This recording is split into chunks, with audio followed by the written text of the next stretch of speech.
Form 7 জমা দেওয়ার শেষ দিনে ফর্ম জমা করা নিয়ে তুমুল উত্তেজনা ছড়ালো বাঁকুড়ার ছাতলা ব্লকে।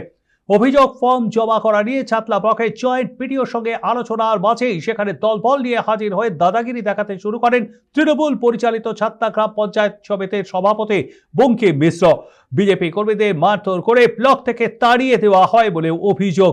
বিজেপির দাবি, জয়েন্ট পিডিওর কক্ষে ঢুকেই পঞ্চায়েত সমিতির সভাপতি বঙ্কিম মিশ্র দাদাগিরি শুরু করেন এবং মহিলা কর্মী সহ উপস্থিত বিজেপি কর্মীদের ওপর চড়াও হন তৃণমূলের লোকজন।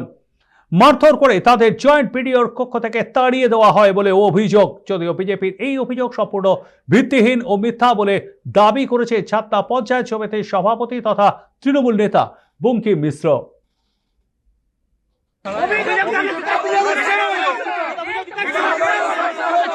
7 ফর্ম জমা করছে না, যে সকল বিয়োজনের ব্যাপার আছে। আমরা গতকালও গেছিলাম, জয়েন্ট বিডিওর সঙ্গে বসেছিলাম, বিডিও নেই। আজকেও আমরা সেই বিষয় নিয়ে জয়েন্ট বিডিও বলেছিলেন যে সেখানে গেলেই জমা নেবে, কিন্তু বিএলওরা জমা না নেওয়ার কারণে আমরা সেই বিষয় নিয়ে চর্চা করতে গেছিলাম বিডিও অফিসে।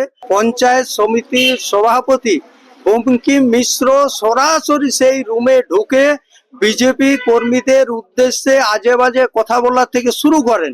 ধরুন সেরকম কিছুই নয়, ওরা ছাতনার খেটে খাওয়া সাধারণ মানুষদের নাম বাদ দেওয়ার জন্য ফর্ম 7 জমা দিতে এসেছিলেন ব্লকে। তা আমরা সেটা বললাম, দেখুন ছাতনায় রোহিঙ্গা নেই, ছাতনায় কোনো বাংলাদেশের ভোটার নেই, আপনারা এতগুলো ফর্ম একসাথে জমা দিতে এসছেন কেন? এখানে এসছেন এভাবে জমা দিতে কেলেঙ্কারি করার জন্য।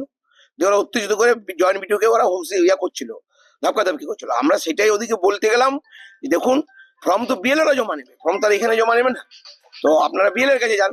সেটা বলতে যাওয়াতে ওরা উত্তেজিত হয়ে গেল। এমনি কিছুই না, এমএলএ কোনো কাজ করেনি সত্যনারায়ণ, এখন ওই ফর্মের নাম করে রাজনীতি করে সাধারণ মানুষকে দেখাতে এসছে, আর কিছু নয়। ওদের কোনো ভিত্তিহীন কোনো মারধর আমরা করিনি, আমরা ওদিকে ভালোভাবেই বলেছি। হ্যাঁ, ওরা কজন এসে পরে ছাতনা সাধারণ মানুষের নাম বাদ দিতে এসে